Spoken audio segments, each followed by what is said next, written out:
Bon matin et bienvenue à votre café matinal. Nous sommes aujourd'hui dans Jean chapitre 13 et notre thème c'est les 8 D, la lettre D, les 8 D de votre destinée en Dieu.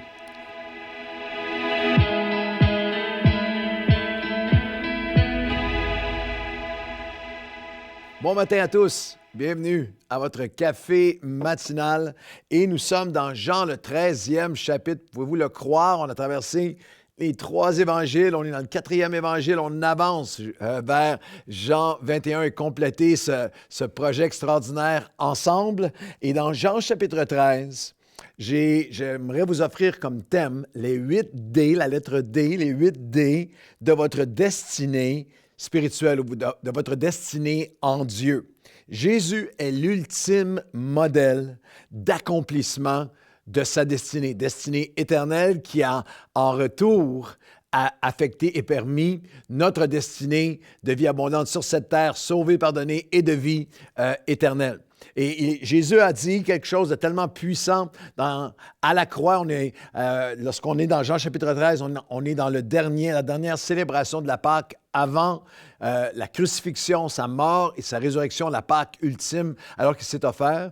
Et nous qui disons, chacun d'entre nous, toute notre vie, on va dire, je n'ai pas été capable de tout accomplir, je n'ai pas le temps de, j'aurais eu plus de temps, besoin de pour, je n'ai pas pu faire ça, j'aurais voulu faire. Mais Jésus à la croix, un des 7 cris de la croix, c'est que Jésus a crié « Tout est accompli ». En grec, c'était dans le langage original, il a crié « Tetelestai », un seul mot, mais qui voulait dire « Tout est accompli ». Il a parfaitement accompli sa destinée.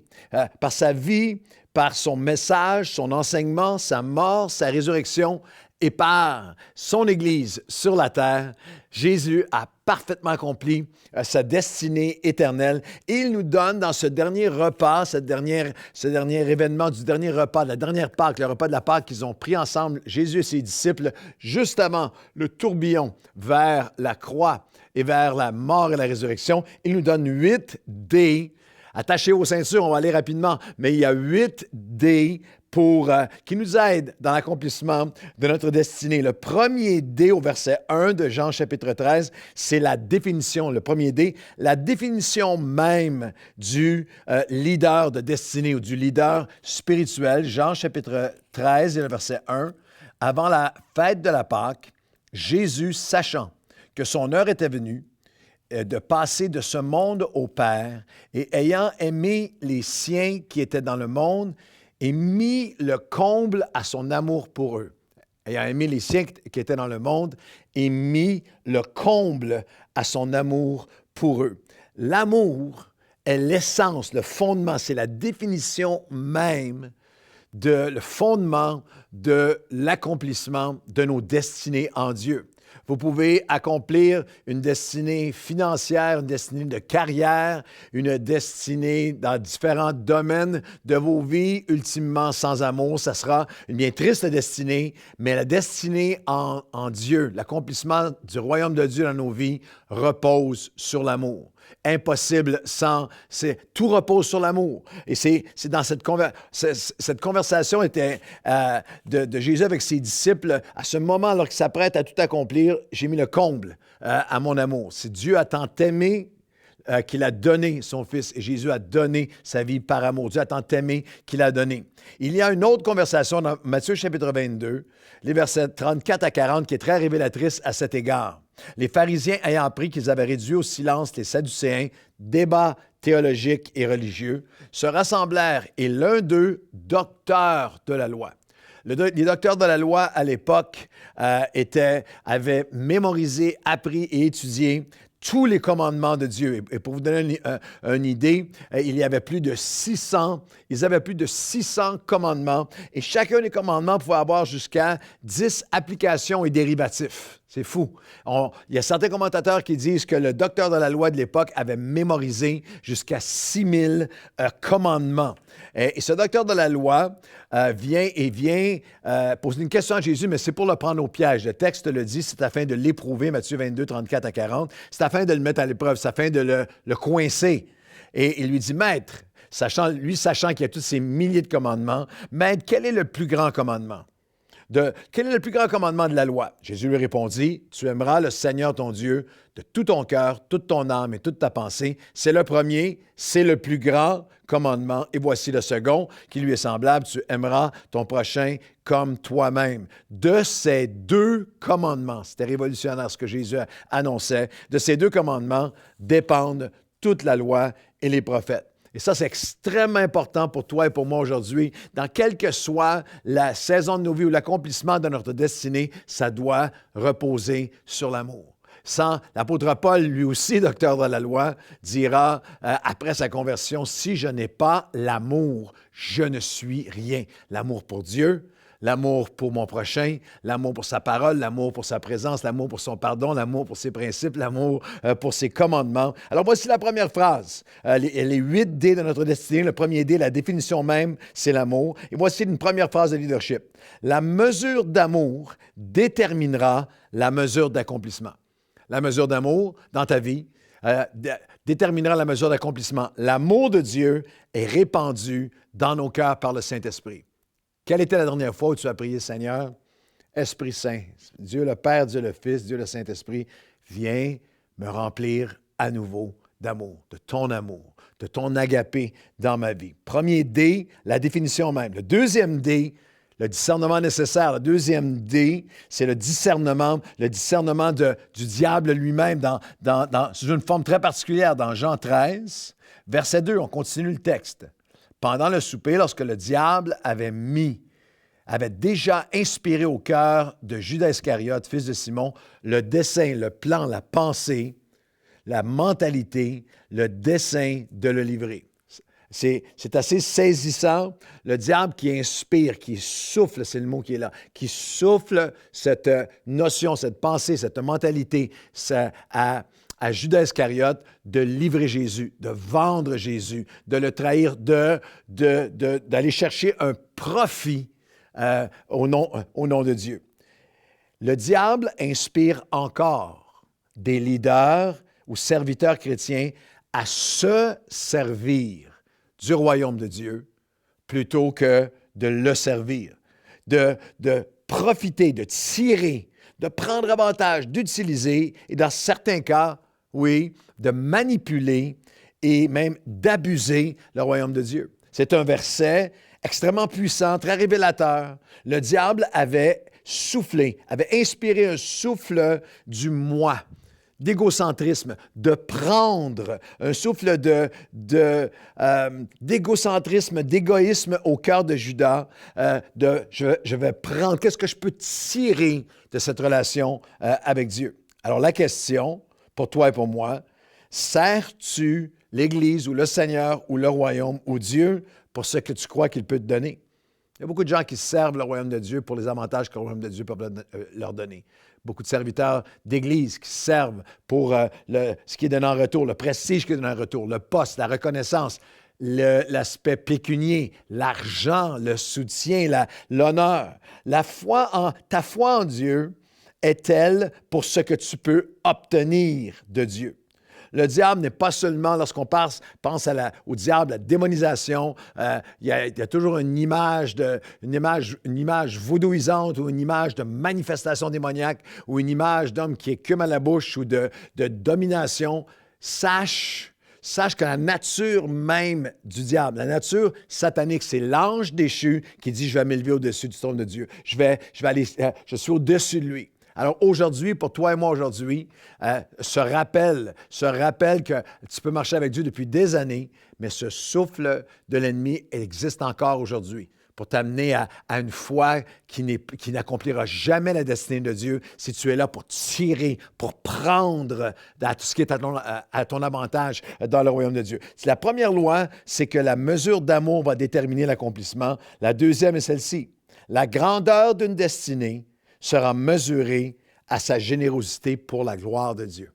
La grandeur d'une destinée va être mesurée à sa générosité, en réponse à la générosité de Dieu, ta générosité pour la gloire de Dieu, Pas générosité pour toi-même, donner afin de recevoir. Le troisième D, c'est la démonstration. Nous avons la définition même, le diable, la démonstration, verset 3. Jésus, verset 3 de Jean chapitre 13, Jésus, qui savait que le Père avait remis toutes choses entre ses mains, qu'il était venu de Dieu et qu'il s'en allait à Dieu. Wow!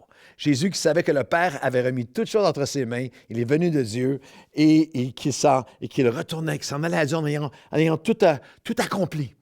Wow! Quelle position! À ce moment-ci, c'est une déclaration, c'est un positionnement de toute puissance, de souveraineté. Jésus, tout lui a été remis, toute autorité. Il savait que le Père lui a été remis. Ça, c'est le verset 3. Alors, j'ai le goût de te poser la question. Quel aurait été ton verset 4? Lorsqu'on regarde ça, Jésus est dans un moment à ce moment-ci, c'est un moment de rappel et de présentation d'autorité suprême. Tout a été mis entre ses mains. Qu'est-ce qui devrait suivre? Le tonnerre, les éclairs, Jésus s'élève devant eux dans un nuage de pyrotechnique. Est-ce qu'il y a une voix du ciel qui se met à tonner? Est-ce qu'il y a des multitudes d'anges qui se mettent à faire un standing ovation qui fait trembler la terre? Il est dans une position de pouvoir absolu. Verset 4. Il se leva de table, ôta ses vêtements et prit un linge dont il se saignit. Il prend un linge comme un serviteur, comme un esclave le fait. Ensuite, il versa de l'eau dans un bassin et se mit à laver les pieds des disciples et à les essuyer avec le linge dont il avait été saint. Wow! Jésus qui a toute autorité prend la forme d'un serviteur, d'un doulos. Bien sûr, vous comprenez.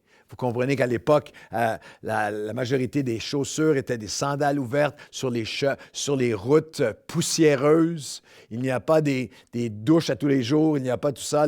Alors, lorsque les gens entraient dans les maisons, c'était le rôle, c'était la tâche du serviteur. Et vraiment, le mot doulos, serviteur à l'époque, c'était pas un serviteur même, c'était pas un butler dans un hôtel, c'était un esclave.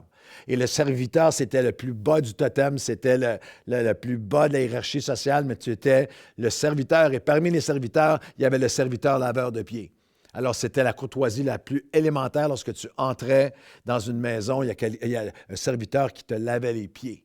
Et Jésus qui a reçu tout pouvoir devant ses disciples, son dernier repas avec lui, ils ont vu son autorité se manifester, ils ont vu tout ça. Et là, j'ai tout pouvoir et qui m'a été donné de la part du Père. Je suis venu de lui, je retourne à lui. Il prend une serviette et il prend la forme d'un serviteur, se met à un modèle d'humilité et de service. Alors, l'amour déterminera l'accomplissement de ta destinée. La grandeur d'une destinée sera mesurée par ta générosité pour la gloire de Dieu. Et voici la troisième loi. Le surnaturel se déploie dans le sacrifice. Dans le serviteur, dans l'humilité. La hauteur se déploie dans l'humilité. La hauteur se déploie dans l'humilité. Le quatrième et le cinquième D, après la définition, le diable, la démonstration par Jésus si magnifique, ce que j'appelle le dominant dérangé, le quatrième et le cinquième D, au verset 6. Alors qu'il leur lave les pieds, il vint donc à Simon-Pierre et Pierre lui dit, « Toi, Seigneur, Pierre est un dominant dérangé. Toi, Seigneur, tu me laves les pieds. » Jésus lui répondit, « Ce que je fais, tu ne le comprendras pas maintenant, mais tu le comprendras bientôt. » Pierre lui dit, « Non, jamais tu ne me laveras les pieds. » Jésus lui répondit, « Si je ne te lave pas, tu n'auras pas part avec moi. » Simon-Pierre lui dit, « Alors, Seigneur, non seulement les pieds, mais encore les mains et la tête. » L'apôtre Pierre avait le chic pour les grandes déclarations fracassantes, mais avait besoin de transformation à l'intérieur. Jésus lui dit, « Ce que je fais, tu ne le comprends pas. » L'apôtre Pierre croit que le leadership, c'est de monter en grade de plus en plus afin d'atteindre un rang où je me sers et on me sert, où je suis servi. Ils s'attendaient de Jésus. Ils avaient encore cette notion qu'il va être celui qui va renverser Rome, une espèce de chef politique, un à droite et un à gauche, qui va être haut dans le cabinet présidentiel. Et alors, lorsque Jésus a tout pouvoir, il prend la forme d'un serviteur, c'est trop pour Pierre. Il est un dominant dérangé. « Non, Seigneur, qu'est-ce que tu fais là? » Jésus lui dit, « Ce que je fais, tu ne le comprends pas maintenant, mais tu le comprendras bientôt. » Jésus annonce la croix. Jésus annonce qu'il était pour s'offrir comme un sacrifice vivant.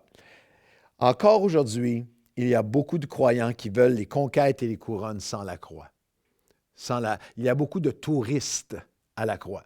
Vous savez, c'est quoi un touriste à la croix? Si vous avez déjà fait du tourisme, vous allez en voyage au soleil comme touriste. Le touriste apprend juste assez du langage de l'endroit pour se faire servir. Il y a beaucoup de chrétiens comme ça ont appris un langage chrétien des promesses pour se faire servir. Le touriste ne veut pas voir l'envers du décor. Je veux voir les plus beaux endroits de la plage, je ne veux pas voir l'envers du décor. Il y a des touristes à la croix qui veulent les promesses et les bénédictions, mais ne veulent pas ce cœur de serviteur, cet accomplissement dans le service. Le touriste garde son passeport en poche en tout temps. Il est là, mais il n'a aucune intention de rester. Et s'il y a quelques difficultés, je suis seulement de passage. Il y a des gens qui sont des touristes à la croix. Ils viennent à la croix seulement lorsque ça va mal pour aller chercher quelque chose de Dieu. Beaucoup ne réalisent pas que ce sont les insécures qui ne veulent pas servir. C'est très, très intéressant. Jésus a lavé les pieds de ses disciples, sa position, sa relation avec le Père. Au ciel, faisait de lui l'ultime serviteur. Il a toute autorité, il est tellement élevé. Mais il devient le plus grand exemple d'humilité, le plus grand modèle pour nous, que plus nous connaissons Dieu, plus nous devenons serviteurs. Plus nous sommes sécures en lui. Celui qui est approuvé de Dieu n'a plus rien à prouver. Et plus nous sommes sécurisés en Dieu, plus nous allons servir. Les insécures ne sont pas serviteurs. Ils réclament être servis. L'insécurité en eux fait qu'ils veulent dominer, veulent être élevés et être servis. Plusieurs auraient suivi le verset 3 où il a toute autorité en s'accordant des titres, des privilèges, des bénéfices. Jésus a servi. Voici cette autre phrase de leadership. La sécurité d'un leader se prouve par son cœur de serviteur. Alors, on arrive, on s'hâte, on a les 8 D, la définition, le diable, la démonstration, le dominant, dérangé. Voici les D, le 6e, 7e et 8e D de votre destinée en Dieu, le défi, la décision et la découverte. On lit les derniers versets, versets 12 à 15. Après qu'il eut lavé les pieds et qu'il eut pris ses vêtements, il se remit à table et leur dit, « Comprenez-vous ce que je vous ai fait? Vous m'appelez Maître et Seigneur et vous dites bien, car je le suis. Si donc je vous ai lavé les pieds, moi le Seigneur et le Maître, vous devez aussi vous laver les pieds les uns des autres, car je vous ai donné un exemple, afin que vous fassiez comme je vous ai fait. » Versets 16 et 17 de Jean 13. En vérité, je vous le dis, le serviteur n'est pas plus grand que son Seigneur, ni l'apôtre, celui qui est envoyé, plus grand que celui qui l'a envoyé. Si vous savez ces choses, vous êtes heureux, pourvu que vous les pratiquiez. Il y a là-dedans un défi, une décision et une découverte. Vous, si moi, qui est votre maître, je vous ai lavé les pieds, vous devez aussi, et quelle devrait être la suite? Dans notre nature humaine, la notion serait, si moi, qui suis votre maître, je vous ai lavé les pieds, notre première pensée humaine, c'est, en retour, vous devriez me laver les pieds.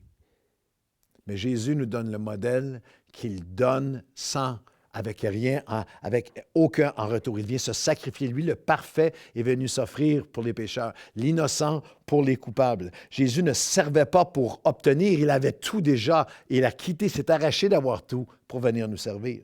Jésus ne servait pas pour obtenir, il servait par obéissance et par amour.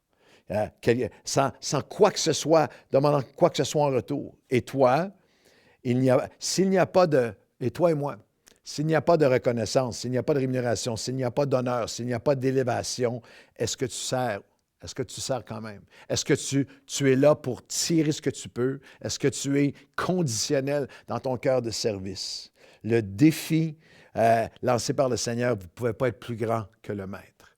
Si l'appel maintenant, j'ai fait cela pour vous donner cet exemple. Vous devez maintenant vous laver les pieds les uns des autres. L'Église chrétienne, le royaume de Dieu, est une communauté complètement contraire à celle du monde dans lequel nous vivons. Plus tu montes en service devant Dieu, plus tu es en position, en autorité, en responsabilité, plus tu es appelé à servir. Et la décision, heureux, pas plus grand que votre maître, vous allez être heureux, non pas seulement si vous savez ces choses, mais si vous les pratiquez. Il y a beaucoup d'entre vous, beaucoup de croyants qui vont regarder ce podcast. Vous savez tout ça, vous l'avez entendu. Mais c'est lorsque nous les pratiquons que Dieu va faire son œuvre en nous. Alors, je termine ce podcast avec ces phrases. La mesure d'amour déterminera la mesure d'accomplissement. La grandeur d'une destinée sera mesurée à ta générosité pour la gloire de Dieu. Le surnaturel se déploie dans le sacrifice. La hauteur se manifestera dans l'humilité. La sécurité d'un leader se prouve par son cœur de serviteur et la preuve du cœur du serviteur est dans la pratique. Marchons ensemble dans ces 8 D pour l'accomplissement de notre destinée. Bonne journée.